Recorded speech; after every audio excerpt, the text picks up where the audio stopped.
Hi, welcome to this session. My name is Dani Gill. I'm the Artistic Director of Ennis Book Club Festival, and I'm joined by writer Donna Freitas. This event is for Clare Library Service, and as part of Teen Week, Donna was meant to be in Ireland last week for the Teen Week celebration, and unfortunately, due to COVID, did not make it physically to Ireland. So we are now doing this event online. Donna, you're very welcome. I'm glad you're feeling a bit better.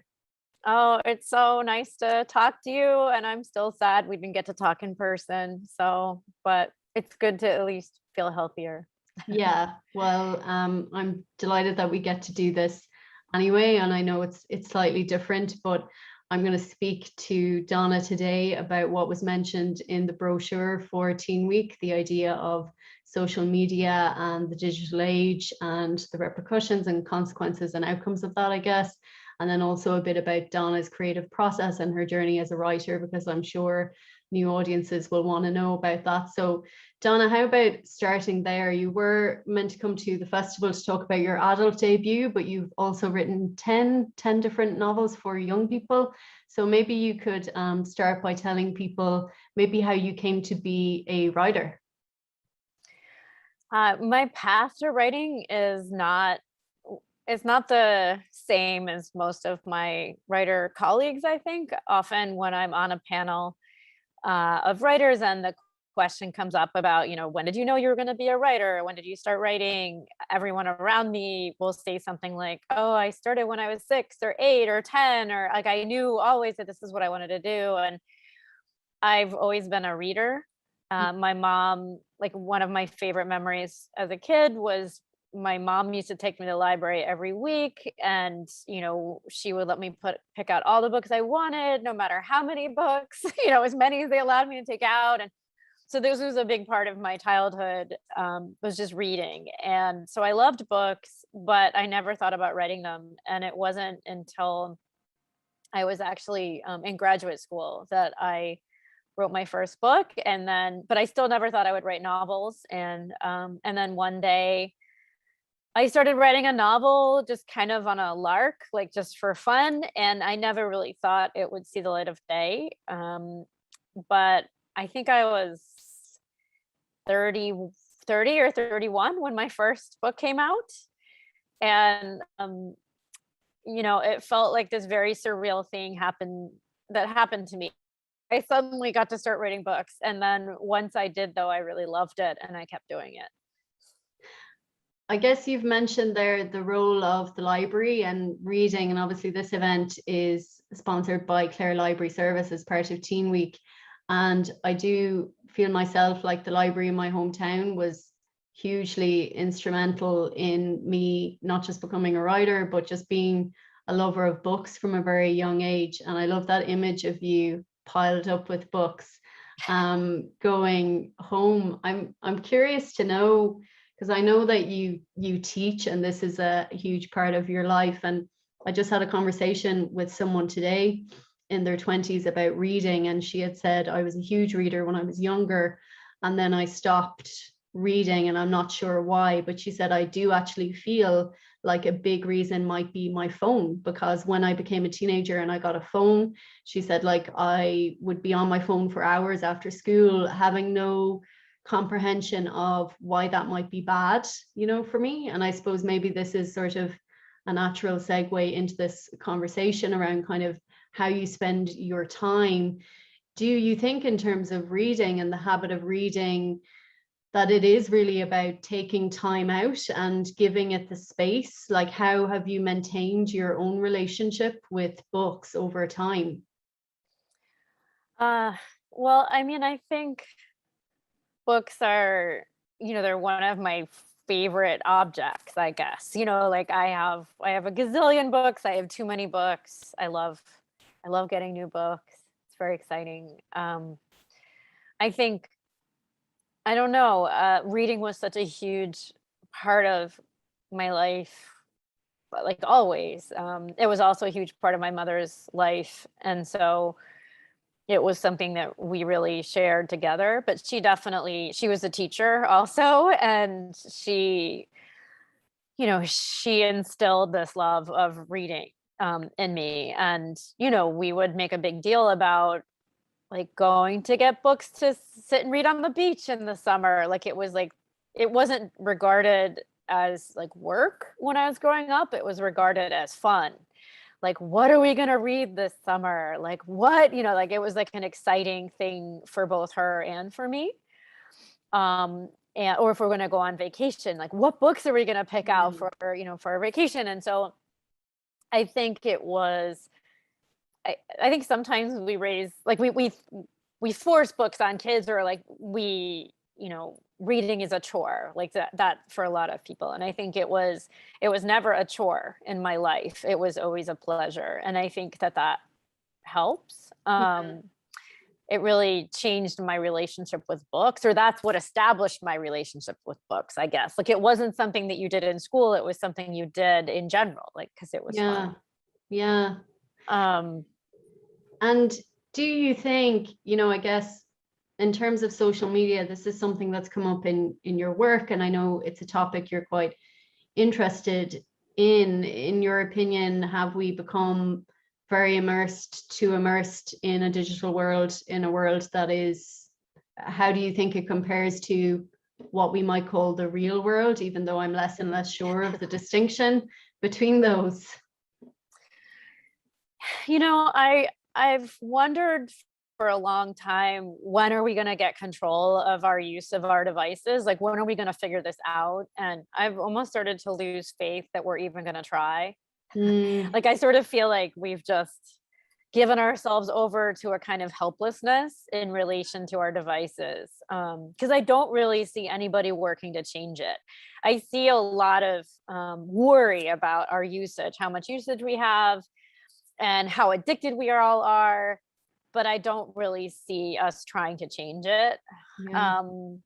And I think, one of the things that whenever I'm teaching college students, I often talk to them about this issue, about their devices. And it always comes up if I'm actually like in a physical classroom. So like before the pandemic started and I was a professor standing up in front of a classroom, my students would have their phones and we would talk about them. And I'll never forget a conversation that I had with my students. I was teaching a literature class, and my students were reading this one particular novel I had assigned, and they had an incredible strong reaction to it. Like some of them loved it and some of them hated it, but it was actually I Capture the Castle by Dodie Smith. Oh yeah, okay. And which is like an old favorite of mine. And they were obsessed with it. But one of the things that came up in the conversation that was so interesting to me was I kept trying to dig for what was it that was making them so obsessed with this book. And finally one of my students said, she was like, I love it so much. It's just that, it's like I have this spot in my house where I like sit and I read it and I get myself a cup of tea, and then I'll read for like an hour and I won't even look at my phone. So she said that, and I was like, oh, and I was like, say, what do you mean? And she was like, oh, well, like I don't even touch my phone. I'm just so absorbed by it. And then my class got into a discussion about how they read. And they told me, they were like, well, it's kind of hard to read more than one line in a book without grabbing for my phone. Yeah. And so I thought, what? Like, you mean, I'm just trying to imagine myself. I was like, what if after every sentence or two, I was grabbing my phone and looking at it? Like, yeah. How in the world do you function like that? And no wonder why we're all so stressed out. And my students especially are overwhelmed with work, because how can you read it? Like, I was thinking about all the reading that gets assigned to our students. Yeah. And then trying to imagine, how do you plow through that if every second you're grabbing for a phone? And one of the things that made me think so much about is just, concentration and the pleasures of being absorbed, like being absorbed in anything, like not being able to turn away, like being absorbed in a book or a conversation, like that is a kind of pleasure that we experience. And if our phones are like, they're getting in the way of that simple pleasure, like I find that really worrisome. I just think of how stressed out that must make Yeah. people if they literally can't, like if my students literally can't read more than a sentence without turning away from a book. Yeah. So that really worries me. Yeah, and I guess what you're talking about there in terms of like attention span and how we spend time, I guess this is a really critical thing, because I find in my life, obviously I'm a big reader and I'm also a writer, but I notice that when I put my phone away, which I can't actually do often, usually because of work commitments, not anything else, but I have found, particularly if I go on a writing retreat or I'm having writing days and I put my phone away for like the day or even 5 or 6 hours, I really find that my mind and my disposition change. And one of the things that I've always noticed, which at first I kind of thought had to do with, being away in different environments, is when I go to do a residency in a place that is not my home, that is not familiar to me, and I put my phone away, and in these residency places in Ireland, there's no Wi-Fi. And often even your phone signal might be intermittent and there's no television. So you're usually in a residence, usually somewhere beautiful, like physically, geographically kind of stunning. And I've always found when I'm in those spaces, not only am I writing and probably a bit more generally well because I'm maybe out walking or, going for swims, but I've noticed that my sleep is better, that I get tired earlier in the evening. And I think it's because I'm reading more and less digital engagement. And I find it has a massive effect on my body. And I guess, with our digital lives, we're kind of out of our bodies, aren't we? Like what you're describing there, I love that idea of, I sit in this seat and I have my cup of tea, and, because that is environmental. It's kind of like you're creating an inner climate to mirror your external climate of holding this book. And that's kind of, maybe, do you think it's a mindfulness activity almost? I definitely think what we need to do in relation to our devices is learn to make decisions about them, whether it's we put ourselves in a space where we literally can't touch them, like we don't have access to them, they're not within reach, like when we read, I don't know, put them in a lockbox even, or give them to someone else, which I've heard my students talking about how, like, when they need to get something done, they like give their phone to their roommate and then they're like, don't give this back to me until I finish my paper. Or and I think sometimes when we make decisions like that, we feel like failures, like, oh, I have a lack of willpower, I have to give my phone away to my roommate in order to get something done. And I actually think it's the opposite. I think what we're doing is we're recognizing that, this is a device that calls to me, I can't not touch it. And so I need to take measures. Like, that is a show of willpower. It's a show, it's a decision that you're making around it. And I think that's, I tell my students a lot, like, part of what we need to do is become critical thinkers about our devices. And we need to realize that we can make decisions around them. We have to realize too, they're designed to addict us. Like the theory behind the apps and the devices themselves is from they're using gambling like theories. So like the same theory that goes into creating like a slot machine. Yeah.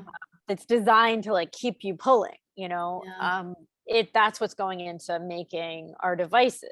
And I think once we realize that, like, okay, these are designed to addict us, then that's, in some ways, that's power, it's knowledge. And then we have to really begin to make decisions around them, but I think part of the issue is many of us are not making those decisions. Like we're just sort of like capitulating and saying, I am helpless in the face of this. And that doesn't make us feel good either. Like it deprives us of all those things, we've been talking about, and even just the simple pleasure of a conversation. So I think we just need to learn to become decision makers about these things. And I mean, I struggle with this too. I don't even have a smartphone. Like I struggle with it on my laptop, and like I have apps installed on my laptop to shut down the internet so I can't use it. Yeah. When I'm writing. And because I feel all the same addictions, and I also feel all the same displeasure about like feeling like I'm hijacked by the pull of the internet or like the pull of checking things.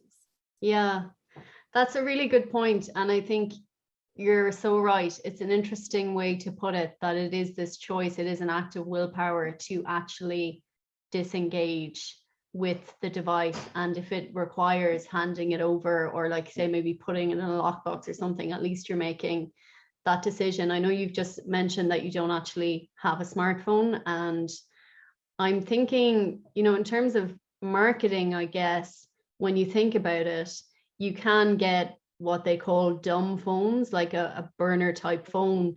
But I guess without us almost realizing at first, we just became immersed in a phone market that was heavily dominated and is completely dominated by smartphones. And in ways, they were put in front of us in a kind of I'm not going to say overnight way, but I remember my first mobile phones, and they literally could call and text, and there were no apps or anything.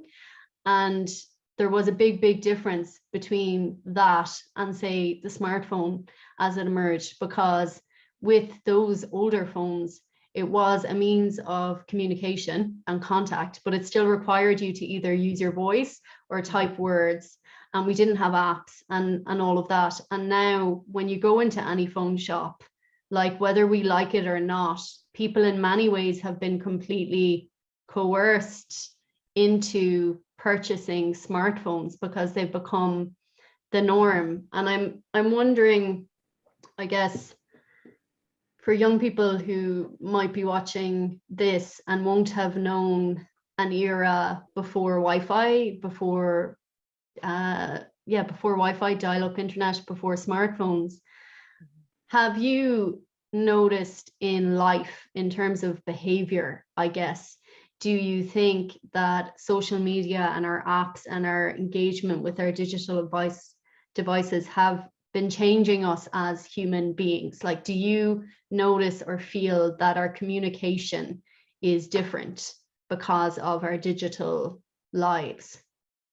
Oh, I mean, of course it is. I mean, how can it not be? I mean, even just the experience of walking down the street is different now for everybody, right? Because we're often, looking down. And I mean, just even just our regular engagement with the world. Like I mentor young writers, and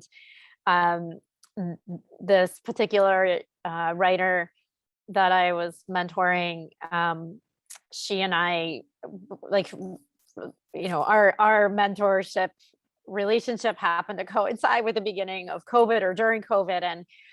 And so one of the things we would do is we would just meet for walks, because we couldn't, like there wasn't anywhere to go. And so we were meeting for walks. And so we got in the habit of doing that. And then things started to open up again. And one day we met for a walk, and I had to return something at a store.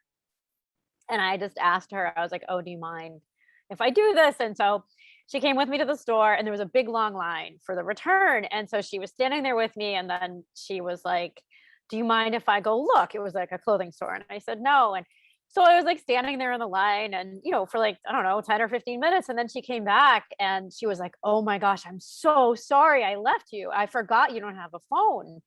And I was like, oh, it's no big deal. And every single person in the line with me was like this. I was literally the only person who was just looking around. Yeah. And then we got in a conversation, and she was like, well, what do you do when you're in a line? Like, because you don't have a phone. So she just asked me this. And I was like, I just look at people. I just like look around. And my students have actually asked me that in the past, like, because they know I don't have a phone. Or I have a dumb phone. I have a burner phone, what you said. Like, I just have like a phone that calls and texts, and that's it. And and my students know this, and they've asked me before, they're like, Professor Freitas, what do you do when you're in line? And I'm like, I just look around. And then they've informed me, that's kind of creepy. And I'm like, but this is what everybody used to do. We just used to look at the world. And but I was thinking about how even just the etiquette of, I guess now you're not supposed to look around you. You're supposed to look at your phone. Maybe it's impolite to not look at your phone because people find this intrusive. But so I just think that that's so interesting, the idea that this one young woman was worried about me being in Yeah. line without a phone. Yeah. And thought like, what, oh my gosh, I've just abandoned this person to her thoughts, or I don't know, or just to her gaze and Yeah. nothing else. So of course, I mean, our whole relationship to people and to the world has changed because of these devices that fit in our hands. I've performed a kind of an exercise with myself around kind of what you're describing there with waiting and your phone. And for a while, a few months in my life, I noticed that I was taking my phone out like that if I was waiting for someone at a cafe. And I thought, this isn't good. Why am I taking it out? There's no real reason for me to take it out. I haven't like missed anything. There's no point in like scrolling through, Instagram or whatever. So for a couple of months, when I was waiting on someone or waiting for something, I didn't look at my phone and instead started to look around. And I think the exercise of observation is so valuable. I mean, it's really valuable to writers and like creatives, because getting to witness human behavior and your surroundings is obviously really, really valuable in terms of being able to come up with, story and kind of a perspective. But also it's a human trait that I wonder if it's affecting how we perceive each other as people. Because when you think about, body language and people talking what they talk versus what they do and what they're showing, I wonder if it's doing anything to us on that level of maybe not being as adept at picking up those kind of cues. Because I read a study during COVID about empathy and face masks, and how, that we were less empathetic because we couldn't see facial expressions. So it was easier for people to be rude in the supermarket or wherever you were, because you couldn't see the expression on someone's face. And I thought that was so interesting. And I thought, wow, in the space of whatever, 9 months, 10 months, we are feeling empowered, almost like that idea of wearing a mask in the same way that you might wear a Halloween mask, that in some way it was kind of dehumanizing us. And I wonder, with the device thing, like you're describing there, this automatic assumption that in our moments between events and things that we need to be occupied, and this is how we're occupying ourselves, I guess, is it symptomatic of a much larger problem we are having as people, where we're generally maybe too busy minded and we're keeping it going, we're keeping that loop going, that like, we all know that we're living in a mental health crisis like globally, and people are struggling a lot more. I'm not going to say a lot more than they used to, because I do believe that, depression and anxiety and a lot of conditions were always there, but I guess we have more language now for, diagnoses and things like that. But I do wonder, is it symptomatic of a much larger issue we're having around being in ourselves, around being comfortable in life, around rest versus being switched on? Do you think it is related to a wider kind of humanitarian issue? I mean, there's no doubt that our devices keep us going in this way that's really unforgiving, when you think about it, or just our ability to pile up our to-do list now, or just email itself, or just all the texting, or, like it's like a giant constant to-do list where you feel like you have to be immediately available and constantly on. And I think that there's something really inhumane about that. And I even just feel everyone in my life knows that I don't have a smartphone, but I, and I think people think of that as like one of my quirks, or, but I receive so much pressure to get one anyway. Interesting. And just like disbelief of, well, what do you do when you go out? Like, how do you get in touch with people? Or like, what, how I don't know, like how do I live this way? And I there's so much resistance, I would say, that I encounter to the fact that I don't have one. And the reality is that I don't want one because I know myself. And when I'm out in the world, I don't want to be checking a phone. Like the only time I have my dumb phone, but it only works like if someone calls me, and like everyone knows not to text me because I still have like, I have to type it like a letter, it only has a number pad. I don't even have a keyboard. It's like, so in order for me to like create a D, I have to like type, a couple keys, to make that happen. So texting is not like part of my life. Like unless I'm, going to be late for somebody, like I never text. And Okay. but part of, I'm trying to make this choice of when I leave my house, I am off. Like I'm done with work. Like, you can't get in touch with me. Like I'm just out in the world, and that's what I want for myself. And I've just been really surprised how harder that's getting to maintain, or just how much people want to take that away, or they feel uncomfortable with it. And to go back to the topic of reading, one of my favorite things to do is to like take a book or a magazine, or like an actual physical book or a magazine, and go and sit at a bar, and in a restaurant, in a nice restaurant. And like if I'm going to meet a friend there or something, I'll often go a half hour early, and I'll take my book and I'll order a glass of wine, and I'll sit at the bar and I'll read. And it used to be that I was surrounded by people doing very similar things. They'd have their New Yorker or some sort of novel, and if you were sitting alone, it was normal to have a reading material, like old-fashioned, physical reading material. And now, like, I almost never see that. I almost never ever see anybody with with an actual book, like sitting somewhere. And usually they're just like, if someone is alone in a restaurant, or sitting at a bar, they have their phone out and they're scrolling.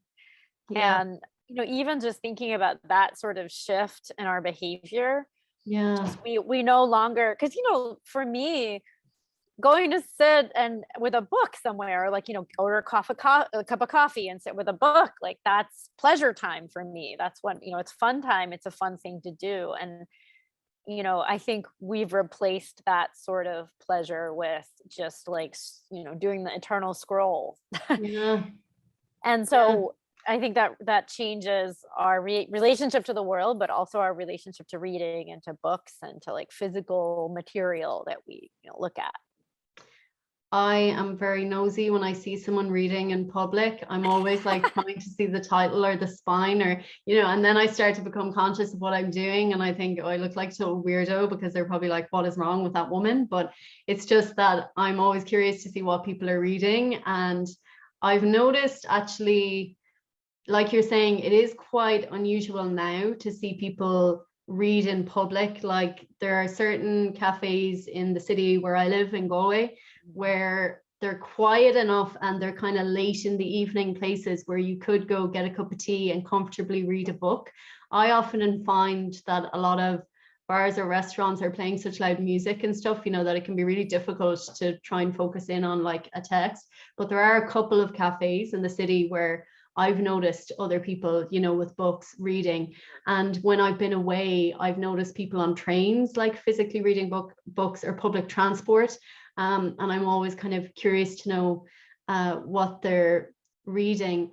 I suppose in terms of, what you said earlier about you don't know where it's going in terms of our relationship with digital devices and with social media. And I've wondered this too, and I've kind of been saying in the last few years, it'll be really interesting in 5 years' time or 10 years' time to see where we are at with this, because I totally agree with you. I think that we saw the addition of, broadband, Wi-Fi, apps for everything as progression, and we've bought in really big to that idea. And now everybody in some ways is a slave to their device. And there's something quite weird going on, in the sense that I know that the people who were meant to come to this event in a live space were very interested in this topic, and they're a younger age group, teenagers. And I suppose I feel like there's definitely something funny happening where people understand and know that they're a little bit enslaved to their device or to these processes, but then also not really fully knowing how to get out of that, you know. And you're right, I don't think there are many avenues at the moment or provisions that consider this. I mean, from a wellness point of view, I like to think that someone in Silicon Valley or wherever they are coming up with, you know, some sort of maybe next stage of what we now know, you know, as the app, social media, digital era. But then part of me, the cynic part, is also thinking, but is that a very naive thought? Because like you say, marketing, gambling, psychology, like we're actively being manipulated by the internet, and everyone knows and everyone accepts it. Like we don't actually say, oh, you know, when Facebook changed the blue notification light to red, it was because red is emergency, danger, something is, you know, pay attention. And we can talk about these things, but people aren't necessarily disturbed, you know, on a kind of a level to warrant investigation into this. I'm sure there's probably people out there maybe doing PhDs and research on this, and possibly across different kind of areas, you know, psychologists, educators, writers, artists, you know, maybe looking at this. But I guess,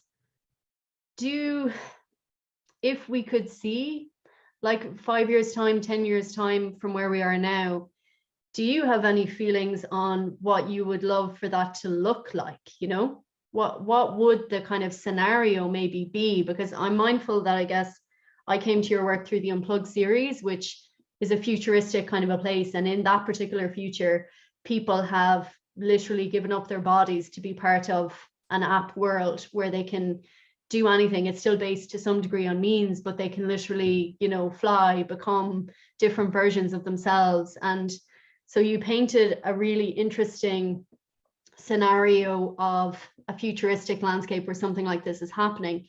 But here in life as we know it, what would you like to see in the future were we to remedy or try to remedy these issues? What might that look like? Well, I don't think we can wait for Silicon Valley to do this. I don't think they're going to. You know, I think that they clearly this is about, like, they want our eyeballs, you know. And one of the things I tell my students is, you know, that they like like Netflix, for example, sees its number one competitor as sleep, as like our sleep. They literally think that, like, they're trying to stop us from sleeping, because when we sleep, we tune out and they can't get our attention. And my students were like shocked when I told them that. And I'm like, oh no, this is it. Like, you're like, they're like, smartphones are designed to stop you from sleeping, stopping you from like looking away. And when you think about that, that's so sinister. And because it's so, talk about wellness, it's like it's the opposite of wellness. And so, you know, I don't think we can rely on Silicon Valley, but I do think if anything is going to change, it has to be grassroots. Yeah. You know, it has to be in the way that we parent our kids, and it has to be in the ways that we educate them, like from very, very early. Like we need to think of ourselves as interrupters. Like we need to actively interrupt, you know, people's relationship with social media. We have to keep asking this question, like, what does it mean to have a healthy relationship with my devices? Like we have to ask it and ask it again, and we have to try to answer that question. We have to try to figure out, what does it look like to have a healthy relationship? Is it different for everybody? But we have to become critical thinkers about our devices, like just like we become critical thinkers about history and literature. Like we have to see social media and our devices as as these like sources of information, or these objects we have to do critical thinking about. And so we have to be taught to do it. And, you know, I think one of the problems is that, you know, all of our educational institutions have just jumped on the bandwagon, right? Like we've gone digital, like in every aspect of our lives. And, you know, sometimes we have to, like, here we are, and you and I are interacting over Zoom, and that's really wonderful in so many ways. But at the same time, like, are we going to give up other modes of interaction because we can do this? So like, I think, you know, we love to talk about the pros and the ease of, you know, like of social media and, you know, our smartphones and what they do for us, but we really, really have to reckon with the cons, and we're not doing it. So I think like this has to be we have to like make a like a decision as a culture, like in a widespread way, to interrupt this, because Yeah. Silicon Valley's not going to do it for us. Yeah. So, but I don't see us doing it. Like I see us just kind of moaning and groaning about it and being like, oh yeah, this is terrible. It's just awful. Like we don't know what to do about it, but actually not doing not doing anything about it. Do you think, because it's interesting, you've mentioned, even educational facilities and them jumping on board with this, and that's interesting, because what you're saying is totally true. We have brought the digital culture to everything. So literally everything that we do now, you go to a restaurant, they have 3 social media accounts. You go down to, your local, what even used to be experiences like the cinema or the theater, they all have websites, they all have social media channels. A lot of people in different areas have felt a kind of a pressure to have a social media presence, and unless you have a particular level of social media engagement, there's a perception that you're not going to compete, or you're not going to be visible, or you're not going to be seen. I know you're saying I don't think they'll do it, and I agree. I feel like a lot of people won't do it because they would see it as a negative, or they'd see it as shooting themselves in the foot. But let's just talk for a minute particularly about educational institutes, because they are the leaders in terms of teaching, in terms of bringing us through education, whatever your field is, and equipping us with the skills to do whatever it is we want to do in life. And you've mentioned critical thinking, and this is a skill that many people pick up in education, 2nd and 3rd level education.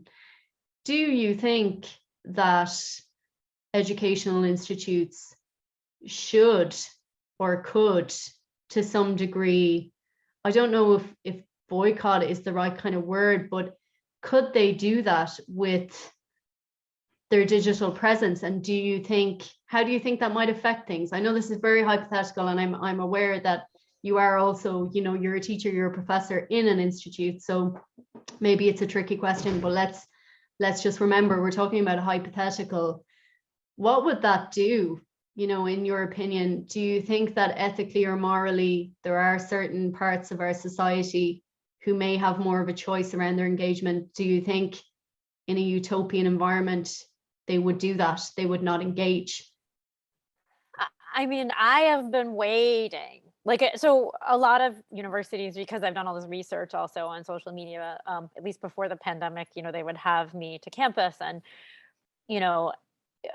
like at universities here, in the United States, people are talking about the problem of, this problem, but there's sort of almost like a helplessness of what do we do? What do we do? And one of the things I've said is, like, one of the things I'm really interested in is the idea of, like, what if we thought about our spaces, or like our campuses, like our buildings, and like, an actual university campus with its greens, and as, what if we think in terms of like digital architecture, and we start deciding, okay, this building is going to be Wi-Fi free, and we're going to put classrooms there, and it's going to be like an old, like, because we can do that because we own this campus, like this is ours. Like sometimes I feel like people forget, like they are in control of their spaces. Like they could decide to unplug the internet or like to not have Wi-Fi in a certain space, or they could decide to, have, digital free lounges like here and there, or like a cafeteria where, you're not allowed to bring your smartphone like when you show up to eat, because this is our social cafeteria and we don't have our phones here. Like there's no reason why we can't make these decisions. We're just not doing it. Yeah. And sometimes when I make these suggestions, people sound shocked. They're like, like as though like it hasn't even occurred to them that they are in control of their own spaces, that they could make decisions like this and actually just do it. And then see what happens, like see how it works out. And like, do people use these spaces? Like, do they really need them? Like, how could we experiment with the library?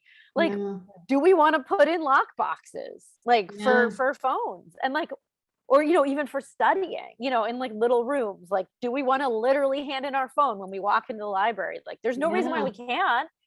Like, we're just not making these decisions. Yeah. And so I keep waiting for people to do something like this, for a university, for example, or some sort of educational institution, to make their mark and distinguish themselves by deciding, we're going to do things differently.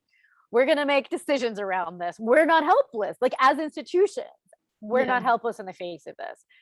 But I'm surprised and sort of dismayed that I haven't really seen this kind of creative decision making around social media, because we don't have to just live, without any boundaries around it, but we're just not making those choices. And so I'm waiting for those institutions, and I do feel like it has to happen on the level of education, because we're the people, like, we're the places that are really doing critical thinking about this stuff. Like, that's where this happens. And, we're not there in theory to make money, right? Like, Silicon Valley's there to make money, but educational institutions are there to, in theory, to educate. Like, let's be idealistic about it. I know that that's not always true too, but I feel like if it's going to happen, that's where it's going to happen. Like, librarians are going to be like, okay, let's like get some funding. Can I have 200 euros? And I'm going to, I don't know, buy a bunch of lock boxes, and I'm going to stick them at the front desk. And I'm just going to put up a sign and say, like, want to give up your smartphone? Like, come hand it in here, and like, you'll, turn it in, and I'll put it in here. And then you get a key and you go off. And then when you come back, you can get it back. Yeah. Like a locker. I don't know. Like, it's not that hard. Like, we can do these things. Yeah, definitely. Like, I love that idea. I think it would be amazing. I'm also kind of thinking, when you're saying about library spaces, though, definitely, yes, it could be a thing in library spaces. But I also wonder if, I could be wrong, but are the types of people who are frequenting the library at the moment also the types of people that may want to be away from their phones?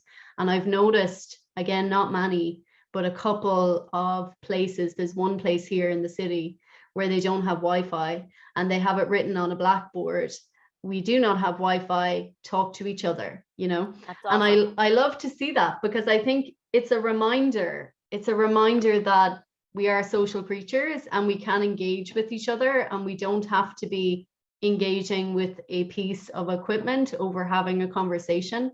And it would be really interesting to see what you're talking about applied even in certain bar spaces or restaurants, because like, one of the things that I think is really sad, when you go for brunch or dinner somewhere and you see people eating and they're both looking at their phones and they're not talking. Like, I've always noticed that, and I've always thought, wow, like, there's something sad about it, not just socially for who they might be as people, but even to think that they're eating a meal and may not be very conscious of what they're even eating because they're looking at their phone, and any of the kind of practices of mindfulness around eating, kind of encourage us to like eat slowly, don't have, devices around you, consider kind of your digestive system and all of that kind of thing. I would love to see what you're talking about applied in certain situations like that, because I wonder if, as a social experiment, it would create something. Like, I think there'd be a huge knock-on effect. Like, I'm quite friendly. I would talk to strangers easily, and I don't find it intimidating. But I feel like a lot of people don't necessarily have, whatever it might be. I don't even know if it's confidence, but initiative, incentive to speak to others. And to some degree, if you were going into, like, imagine going into a bar and putting your phone in a lockbox and knowing that everybody else there has done the same thing, then it's kind of like we're creating a common denominator then of no one having their phone. So you can comfortably then sit in that space and have a drink and know that the person next to you is also there without their phone. And I wonder if we need something like that, that gives us permission to disengage, because I think, like you've mentioned in a few different ways, there's a strange kind of a pressure to participate in living with you know, your phone and engaging with the phone in certain ways. It'd be really interesting as a social experiment to see something like that happen. I'm kind of thinking, as you're talking about library spaces too, in Ireland in the last few years, library spaces have become more digitized and have received funding to kind of become more digitized. Now, I think that there's assets that they have now that are really valuable, like BorrowBox is just amazing, you know, and it's incredible, all of the free resources on BorrowBox. It's like, for people who haven't used it to date, it's essentially like free Kindle, you know, like you can access loads and loads of books, and the interface of it is quite nice, and there's a very wide selection of reading material. So I know that they've obviously invested in certain things like that I think are definitely giving people more access to books, albeit still through a device. But what you're saying about education, absolutely. I think in terms of critical thinking, I love that idea of even a building that's Wi-Fi free, you know, because I think a lot of people do want that, but it doesn't exist. It's harder to find. But I think people want it. And it is funny to think when you're saying, you know, you've been waiting and not necessarily seeing that and feeling a bit dismayed with the absence of it, but there is a want there, and you've acknowledged that, and we agree on that. There is a want for what you're describing. It's interesting that people don't feel enabled for whatever reason to do it. Maybe we just need a bit more courage around it. I was told last summer that there are groupings now of people who are like 19, 20, like going into college, getting dumb phones and not wanting smartphones. I met a guy last summer and he and his friends all had your phone, Donna. But I was delighted. It kind of was heartening because I thought, oh, okay, interesting. Like if they are 20 and this is what they want to do, I said, why? Like, why do you have these phones? And he said, well, we just don't want apps and we want to communicate with each other in a meaningful way. And I thought that's really interesting that as we're going through different generations and eras, there is something really concrete about connection and wanting to connect. And it gave me kind of some hope that if younger people of that age are deciding to opt out, that's going to have a huge effect because they are a market, and like Snapchat, and I'm thinking like TikTok as well, that particular market have, in my opinion, been really exploited by certain platforms because they don't necessarily have the tools socially to be mindful about how they're engaging with something. And like in the same way that, you know, adults are meant to be responsible for helping, you know, young people eat well and understand nutrition, you know, and understand that like whatever they're putting into their bodies is going to directly affect their health. You know, a 5-year-old doesn't understand the value of broccoli, you know, but we understand. So we try to insist that he or she eats broccoli, you know, and I think that there's been a lack of social responsibility in that way with certain companies. And, you know, I don't even know, I suppose I'm thinking more about companies than guardians or parents, but there's kind of been a lack of integrity there, maybe with how they have willfully designed very addictive means for young people to become engaged with the internet in a way that is harmful, is often more harmful than good. I mean, I think absolutely. I mean, I think there is a lack of social responsibility to these to these companies. And, you know, I think for a long while, because this all happened so fast, you know, there was a way in which we were all innocent, you know, like, or like the users of these things, there was a period where we were all sort of innocent, and it's sort of like we experienced it as a tidal wave. But it's not, you know, we know now, like it's been a while now that it's not no longer a tidal wave. It's a choice. Yeah. We're making a choice to be helpless in the face of it. Mm-hmm. We're just not doing the work or making the decisions or like the presidents of universities and like the people who run them are just being like, oh, we can't, but of course we can, like we can make these decisions, and we're just not doing it. And, parents are just not doing it because they're addicted themselves. We're all, we're all kind of addicted. And I almost think there's like a fear of like, I think it's amazing that there's groups of, college kids who are like, I'm going to have a dumb phone in college. Cause I suggest that sometimes to students, and because they'll be like, some people will be like, I'm so jealous of you that you have a dumb phone. Like this, I hear this a lot. Like people will say that. And so I'll say back like, well, you could have a dumb phone too. And they're like, no, it's impossible. And there's sort of this like, no, we can't. And I think, no, you just have to decide, that it's not perfect having a dumb phone, like sometimes you have to ask for directions because you're lost and you don't have GPS. And so like, you're making a choice, and it does come with some difficult things. But I think for me, the benefits are huge. And I don't want to live in a world where I have a smartphone. Like, I don't want to be that. I just don't want to live that way. And so I think you just have to make this decision, and, whether it's you change your phone or you like you unplug the internet at your house for like an hour or two every day, or like I have a friend who makes her kids, she has like a cell phone dock for the whole family right when they walk in the door. And when you walk in the door, you dock your phone and that's it. You're in the house, you're not on it. Yeah. And I really admire that she's really hard line about it too, but her kids, they don't use a phone at home. Like that's what they've grown up with. But I think we just need to decide to make those decisions, and I think we're just not at this point. So because we can, like I often wonder, like, what if a university, like I don't think I'll ever see this, but like imagine if a university, like we have a million universities in the United States, they're all competing with each other, right? They're really competitive. Imagine if one university decided we're going to be the Wi-Fi, like we're not going to have internet, I don't know, we're going to be all analog. Like I sometimes wonder, like as a way of distinguishing itself. Yeah. Like I sometimes wonder, like, would they shoot to the top of the ratings? Because so many people would apply, because I do think that there is a desire for this. Yeah. But no one is meeting the needs, or like, very few places are actually being like, we're going to do this. Like, we're going to really do this and see what happens.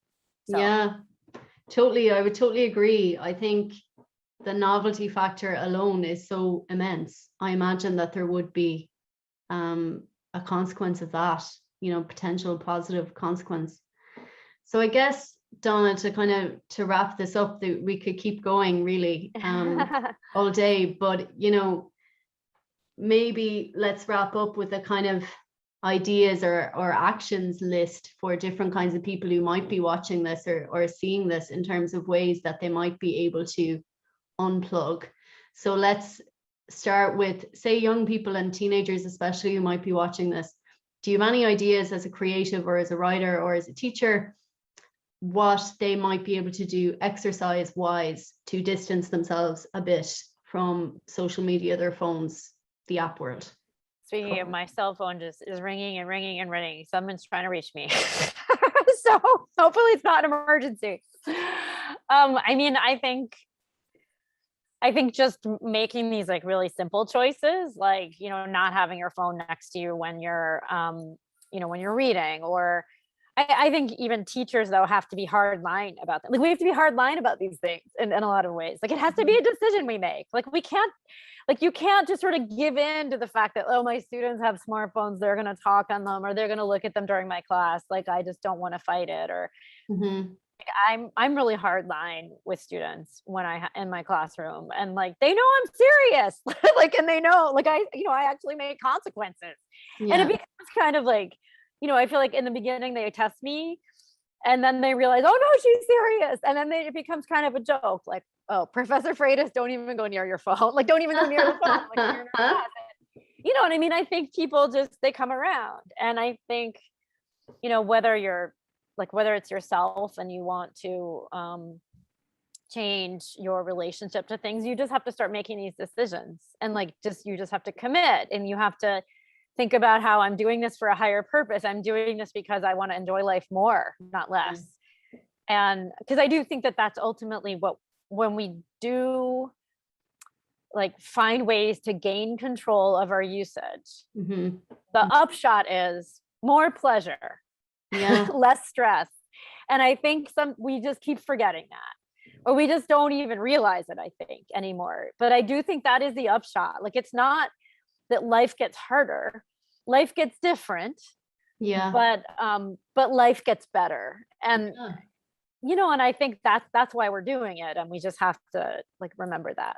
Yeah, and that's a lovely thing to end on, I guess, is that idea of creating space, like more headspace, a positive space to be more present. And also, you know, you can still escape through books and reading, but it's a little bit more of a mindful escape and a bit more of an engagement with your imagination, which is a good thing. Donna, thanks so much for the chat. I really enjoyed this, and thank you to Clare Library Service for putting on this event, and it's been really nice to talk to you. Oh, thank you so much for the wonderful conversation. Have a good day.